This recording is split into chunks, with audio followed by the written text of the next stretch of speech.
हरे कृष्ण। हम लोग ने शनिवार को पढ़ा था कि महाप्रभु ने अपनी महाप्रकाश लीला की, उसमें महाप्रभु ने श्रीधर को, जो केला बेचते थे, उनको अपना स्वरूप दिखाया। फिर महाप्रभु ने मुरारी गुप्त के ऊपर कृपा की। फिर इसके बाद महाप्रभु ने हरिदास ठाकुर के ऊपर, फिर उन्होंने अद्वैत आचार्य के ऊपर भी कृपा की। और फिर वहां पे जितने भी भक्त एकत्रित थे, तो महाप्रभु ने सबसे कहा कि जो तुम लोग को इच्छा है अब मुझसे मांग सकते हो, क्योंकि महाप्रभु समस्त भक्तों के परम हितैषी हैं और मधुर मुस्कान के साथ उन्होंने सभी भक्तों की इच्छाएं पूरी की। आज उससे आगे हम लोग पढ़ते हैं। इसी दौरान मुकुंद दूसरे कमरे में एक पर्दे के पीछे छिपा था। उसके अंदर महाप्रभु के सामने आने का साहस नहीं हो रहा था। प्रत्येक भक्त मुकुंद से प्रेम करता था और उसके भी सब भक्तों के साथ घनिष्ठ संबंध थे, परंतु आज किसी को समझ में नहीं आ रहा था कि महाप्रभु ने अभी तक उसे क्यों नहीं बुलाया। ना तो महाप्रभु ने उसे बुलाया और ना ही वह स्वयं उनके सम्मुख आया। यह देखकर भक्तों के चित्त दुखी थे। श्रीवास पंडित ने कहा, हे भगवान, मुकुंद आपके चरण कमलों के प्रति ऐसा क्या अपराध किया है, वह आपका अति प्रिय है। सब भक्त उससे प्रेम करते हैं। मुकुंद का मधुर कीर्तन सुनकर भला ऐसा कौन है जिसका हृदय द्रवित न हो जाए। यदि उसने कोई अपराध किया है तो कृपया उसे दंड दे। इस प्रकार उसकी उपेक्षा न करे। वह आपके सम्मुख आना चाहता है, परंतु जब तक आप नहीं बुलाएंगे वह नहीं आएगा। श्री चैतन्य महाप्रभु ने उत्तर दिया, श्रीवास, फिर मुझसे ऐसी बात ना कहना। उस अपराधी का पक्ष लेकर याचना ना करो। एक क्षण वह नम्रता से का झूठा दिखावा करता है और अगले ही क्षण आक्रामक बनकर अपराध करने लगता है। तुम में से कोई भी उसकी वास्तविकता से परिचित नहीं है। कई बार अत्यंत दीनहीन बनकर वह अपने दांतों में तृण लेकर मेरे पास आता है, परंतु तभी वह लोहे की छड़ लेकर मुझे मारने लगता है। मैं उसके इस ढोंगी व्यवहार को सहन नहीं कर सकता। श्रीवास पंडित ने कहा, महाप्रभु, हमें कभी मुकुंद के व्यवहार में ढोंग दिखाई नहीं दिया। महाप्रभु ने उत्तर देते हुए कहा, जब यह मूर्ख निराकारवादियों की सभा में जाता है तो उनके द्वारा बताए गए योग वशिष्ठ के मतों को स्वीकार करता है और फिर भक्तों के संग आकर यह नित्य गान द्वारा गहरी नम्रता का दिखावा करता है। फिर भी यह किसी दूसरे संप्रदाय के लोगों से मिलता जुलता है और भक्ति का त्याग करके उनकी कठोर निंदा करने लगता है। योग की किसी भी विधि को भक्ति से श्रेष्ठ मानने वाला व्यक्ति लोहे की छड़ से मेरे ऊपर प्रहार करता है। वह घोर अपराधी है और मैं उसका मुख तक नहीं देखना चाहता। पर्दे के पीछे मुकुंद यह सब सुन रहा था। कुछ समय पूर्व मुकुंद ने अपने गुरु की आज्ञा मिलने पर भी भक्ति मार्ग को स्वीकार नहीं किया था और महाप्रभु इसे भली भांति जानते थे। यह सुनकर कि महाप्रभु ने उसका त्याग कर दिया, मुकुंद ने सोचा, अब मेरे जीवित रहने का कोई उद्देश्य नहीं बचा। मैं अपने इस पापी शरीर को नष्ट कर दूंगा। मुकुंद ने श्रीवास ठाकुर से पूछा, पंडित जी, क्या मुझे फिर कभी महाप्रभु के दर्शनों का सौभाग्य प्राप्त होगा? यह कहकर मुकुंद फूट फूट कर रोने लगा। भक्तों के करुण हृदय यह दृश्य देखकर द्रवित हो उठे। महाप्रभु ने उत्तर में कहा, 1 करोड़ जन्मों बाद मुकुंद को मेरे दर्शन होंगे। जैसे ही मुकुंद ने अवशासन भरे महाप्रभु के ये वचन सुने, उसके आनंद की सीमा नहीं रही। अत्यंत उल्लासित होकर वह उन्मत्त व्यक्ति के समान नृत्य करने लगा। यह देखकर महाप्रभु ने आदेश दिया, तुरंत मुकुंद को मेरे सामने लाओ। भक्त दौड़ कर गए और मुकुंद को बताया कि महाप्रभु ने उसे बुलाया है, परंतु दिव्य उन्माद के से ग्रस्त मुकुंद को मानो कुछ सुना ही नहीं दे रहा था। उसके मुख से मैं देखूंगा के अतिरिक्त अन्य कुछ नहीं निकल रहा था। महाप्रभु ने पुनः पुकारते हुए कहा, मुकुंद, तुम्हारे अपराध क्षमा हो गए हैं, आओ और मुझसे वर प्राप्त करो। भक्तगण मुकुंद को जैसे तैसे उठा के महाप्रभु के सम्मुख लेकर आए। महाप्रभु के भव्य स्वरूप को देखकर मुकुंद भूमि पर गिरकर उन्हें प्रणाम करने लगा। महाप्रभु ने कहा, उठो मुकुंद, बुरे संग में तुमने अपनी भक्ति रूपी संपत्ति खो दी थी, परंतु आज तुमने अपने प्रेम एवं मेरे वचनों में दृढ़ श्रद्धा द्वारा मुझे जीत लिया। तुम मेरे प्रिय गायक हो और सदैव मेरे साथ रहोगे। तुम्हारे साथ घनिष्ठ संबंध के कारण मैं विनोद कर रहा था। यदि संयोगवश तुमसे कोई अपराध हुआ भी है, मैंने कभी उस पर ध्यान नहीं दिया। तुम मेरे अंतरंग पार्षद हो। तुम्हारी देह पूर्णता मेरी प्रेम भक्ति से ओतप्रोत है और मैं सदैव तुम्हारी जीभा पर निवास करता हूँ। स्वयं को अत्यंत दीन अनुभव करते हुए मुकुंद ने कहा, हे भगवान, मैं कितना पतित हूँ। श्रद्धाहीन मूर्ख होने के कारण मुझे भक्ति का जरा भी ज्ञान नहीं है। दुर्योधन ने आपके विश्व रूप के दर्शन किए, परंतु भक्तिहीन होने के कारण उसका सर्वनाश हो गया। उपयुक्त भक्ति भावना के अभाव में आपके सम्मुख होते हुए भी मैं किस प्रकार दिव्य सुख का अनुभव कर सकता हूँ। जिस समय आप रुक्मिणी के निवेदन पर उनका अपहरण करने के लिए आए, उस समय वहां उपस्थित सब राजाओं ने गरुड़ पर विराजमान आपके तेजोमय रूप के दर्शन किए थे। इन राजाओं ने उस रूप को देखकर, जिसकी पूजा स्वयं ब्रह्मा जी करते हैं, परंतु चूंकि उन्होंने आपके विरुद्ध अस्त्र शस्त्र उठाए थे, वे सब नष्ट हो गए। हिरणाक्ष ने गर्भोदक साकर से बाहर प्रकट होते समय आपके सूकर रूप को देखा, परंतु चूंकि उसके चित्त में आपके प्रति प्रेम एवं भक्ति नहीं थी, उसकी मृत्यु हो गई। हिरण्यकश्यपु ने आपके नरसिंह रूप को देखा, परंतु भक्तिहीन होने के कारण वह भी विनाश को प्राप्त हुआ। हे भगवान, मेरे हृदय में आपके प्रति भक्ति का लेस तक नहीं है, परंतु आश्चर्य है कि मैं अभी तक जीवित हूँ।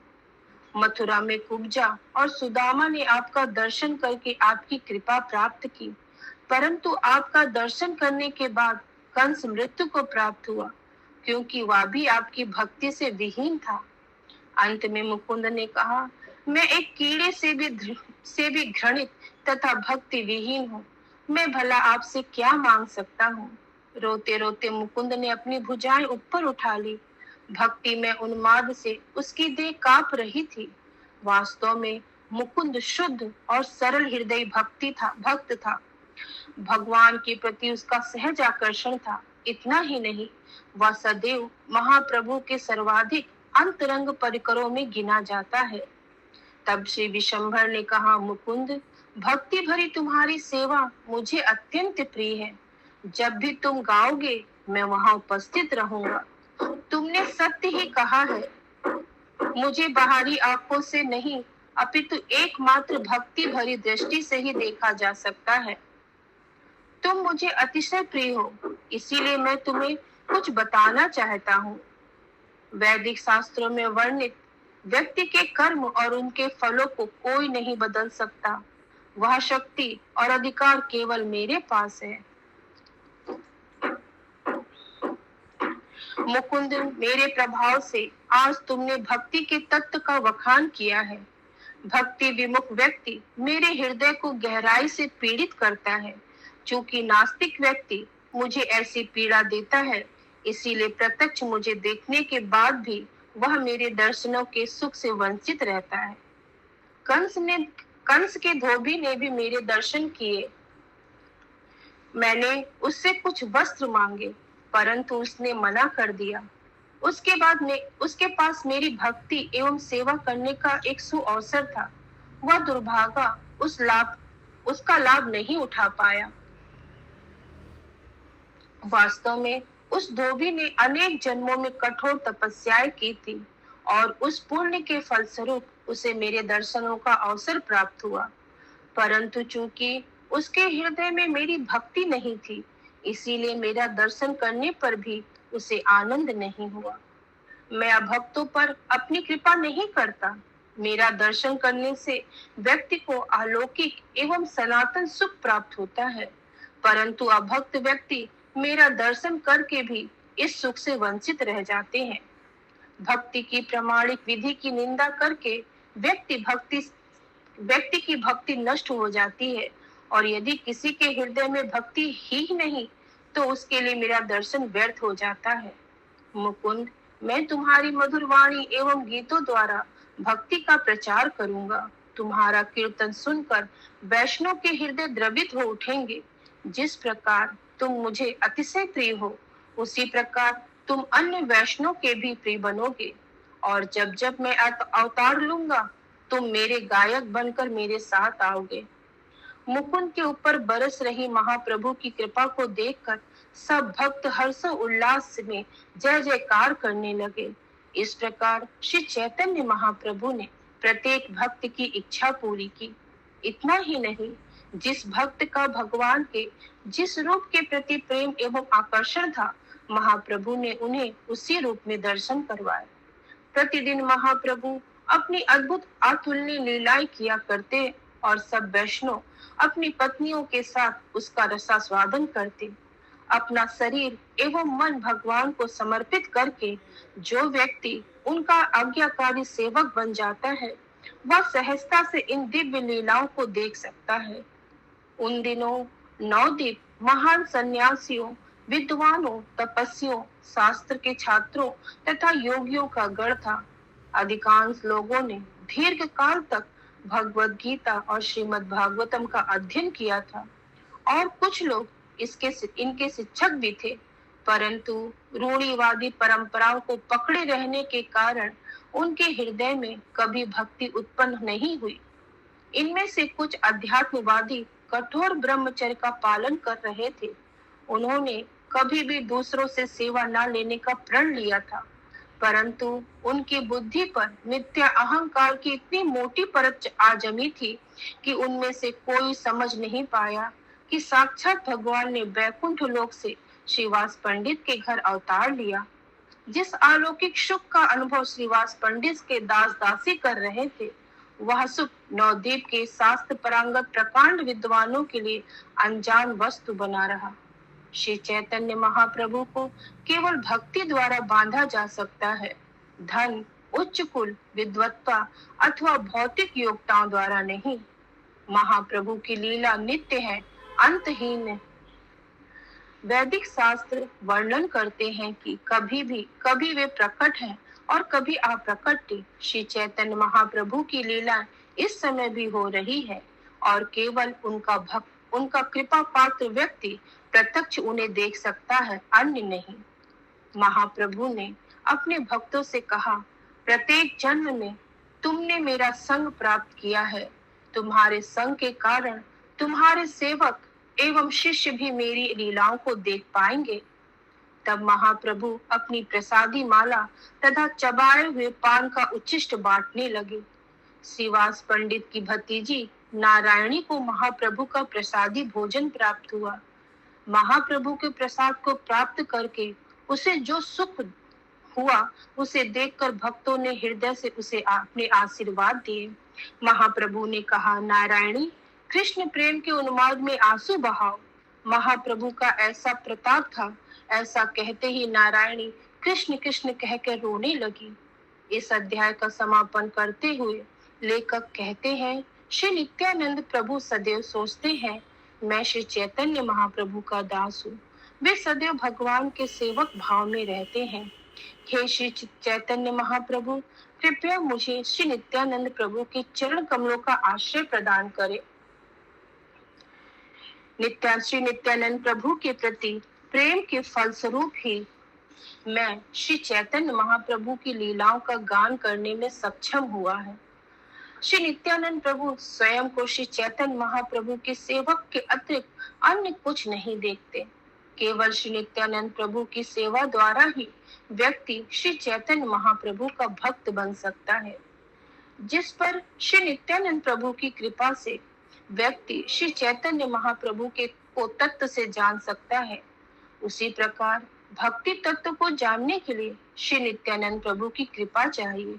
श्री नित्यानंद प्रभु समस्त वैष्णव को अति प्रिय है। प्रत्येक व्यक्ति नित्यानंद प्रभु द्वारा भक्ति पथ पर प्रवेश प्राप्त कर सकता है। परंतु यदि कोई व्यक्ति श्री नित्यानंद प्रभु का तिरस्कार करता है, श्री चैतन्य महाप्रभु से जन्म जन्मांतर तक दंडित करते हैं। जो व्यक्ति दूसरों का अपराध एवं उनकी निंदा नहीं करता तथा सदैव भगवान श्री कृष्ण के पवित्र नामों का उच्चारण करता है, वह अपने प्रेम द्वारा अजय श्री चैतन्य महाप्रभु को भी जीत लेता है। श्री चैतन्य महाप्रभु की ये लीलाएं अमृत के समान है, परंतु नास्तिकों को कड़वी लगती है। यदि मिठाई खाते समय भी किसी की जीभा कड़वी बनी रहे, तो निश्चित ही वह व्यक्ति रोगी और दुर्भागा है। उस व्यक्ति के कड़वे स्वाद से वह मीठी वस्तु कड़वी नहीं बन जाएगी। इसी प्रकार यदि कोई श्री चैतन्य महाप्रभु की लीलाओं का आस्वादन करने में असमर्थ है, तो यह उसका परम दुर्भाग्य है।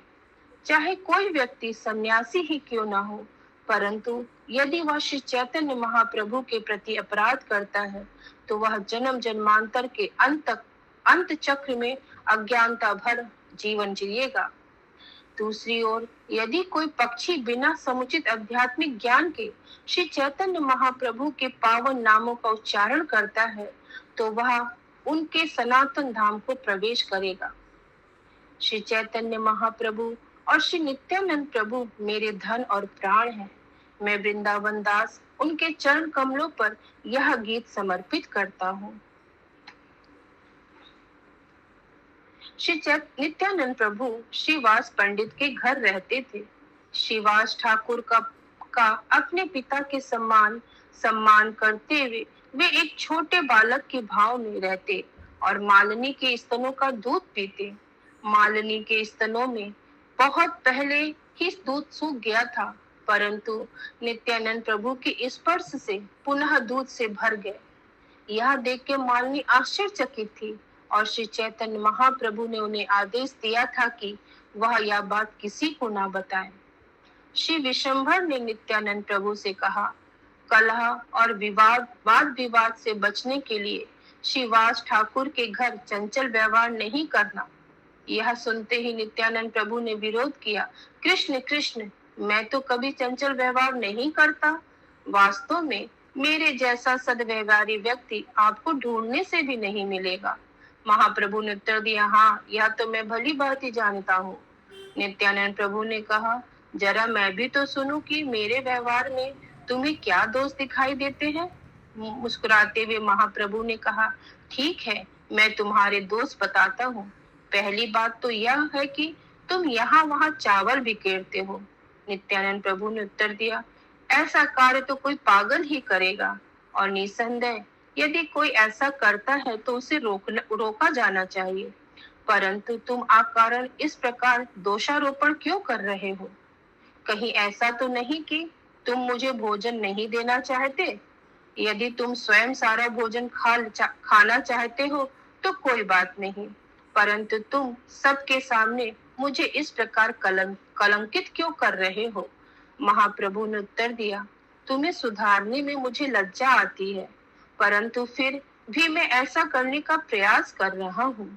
श्री नित्यानंद प्रभु ने मुस्कुराते हुए कहा, यह तो बहुत अच्छी बात है। जब भी तुम मेरे अनुचित व्यवहार करते हुए देखो तो मुझे पूरी शिक्षा दो। तुमने सत्य कहा है कि कई बार मेरे व्यवहार सही नहीं होता। यह कहकर नित्यानंद प्रभु जोर से हंसने लगे। वे दिव्य आनंद के समुद्र में गोता लगा रहे थे। अपने वस्त्र खोलकर उन्होंने अपने सिर पर बांध लिया और सबके सामने निर्वस्त्र खड़े हो गए। वे हंसते हुए उछलने लगे और कई बार शराबी के समान लड़खड़ाने लगे।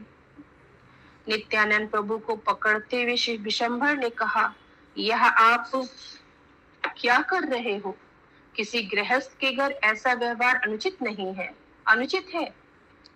अभी अभी आपने कहा कि आप पागल नहीं, परंतु आप तुरंत अपने कहे के से पलट रहे हो।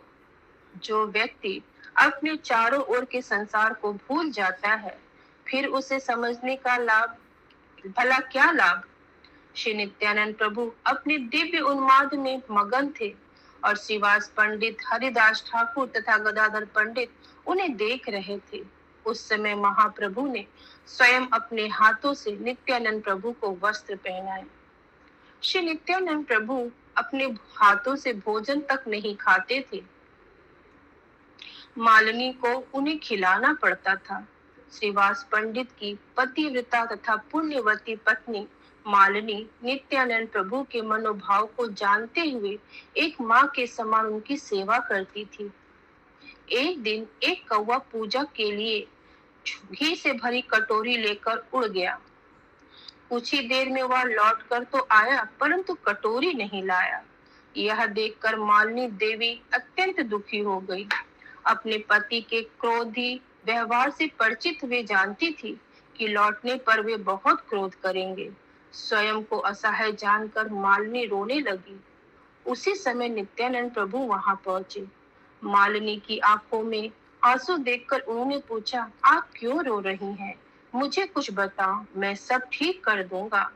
मालिनी द्वारा सारी घटना सुनने पर श्री नित्यानंद प्रभु ने उन्हें कटोरी लौटाने का आश्वासन दिया। कौवे की ओर देखते हुए नित्यानंद प्रभु ने अत्यंत मधुर स्वर में कहा, ओ कौवे, तुरंत जाओ और घी की कटोरी ले आओ। श्री नित्यानंद प्रभु प्रत्येक प्राणी के हृदय में विराजमान है। उनके आदेश का उल्लंघन करने की शक्ति भला किसमें है? वह कौवा तुरंत उड़ा और कुछ ही क्षणों बाद अपनी चोंच में कटोरी ले लौट आया और उसे मालिनी के देवी के पास रख दी। यह देखकर मालिनी को नित्यानंद प्रभु के प्रभाव को समझ गई। नित्यानंद प्रभु की स्तुति करते हुए मालिनी ने कहा, यह छोटी सी कटोरी लौटाने में क्या बड़ा आश्चर्य है। सदियों पूर्व आप यमलोक से अपने गुरु के मृत्यु पुत्र को वापस लाए थे। आपके सिर पर संपूर्ण सृष्टि स्थित है, परंतु फिर भी आपको उसके भार का किंचित भी अनुभव नहीं होता। आपके पावन नाम के उच्चारण से अज्ञानता का असीम सागर सूख जाता है। फिर एक कौवे से छोटी कटोरी वापस लाने में क्या आश्चर्य। मालिनी की स्तुति सुनकर नित्यानंद प्रभु मुस्कुराने लगे और एक बालक के समान मुझे भूख लगी है कहने लगे। जब भी मालिनी नित्यानंद प्रभु को देखती, ममता के कारण उनके स्तनों से दूध बहने लगता। उसके प्रेम को स्वीकार करने के लिए नित्यानंद प्रभु एक नन्हे शिशु के समान उनके स्तन पीने लगते। एक दिन श्री चैतन्य महाप्रभु अपनी पत्नी विष्णु प्रिया के साथ घर में बैठे थे। विष्णु प्रिया उनके लिए पान बना रही थी। इस प्रकार एक दूसरे के संग में वे सुख पूर्वक अपने दिन बिता रहे थे। दोनों को सुखी देखना ही सची माता के जीवन का एकमात्र सुख था। इसे जानते हुए महाप्रभु अपनी पत्नी के साथ अधिकतम समय बिताने का प्रयास करते। उसी समय नित्यानंद प्रभु वहां आ पहुंचे। बाहरी जगत से अनजान तथा दिव्य उनका स्वभाव अत्यंत बिना लजाते हुए वे निर्वस्त्र खड़े थे। महाप्रभु ने उनसे पूछा, नित्यानंद, तुम निर्वस्त्र क्यों खड़े हो? मुस्कुराते हुए नित्यानंद प्रभु ने उत्तर दिया, मैं आज जा रहा हूँ।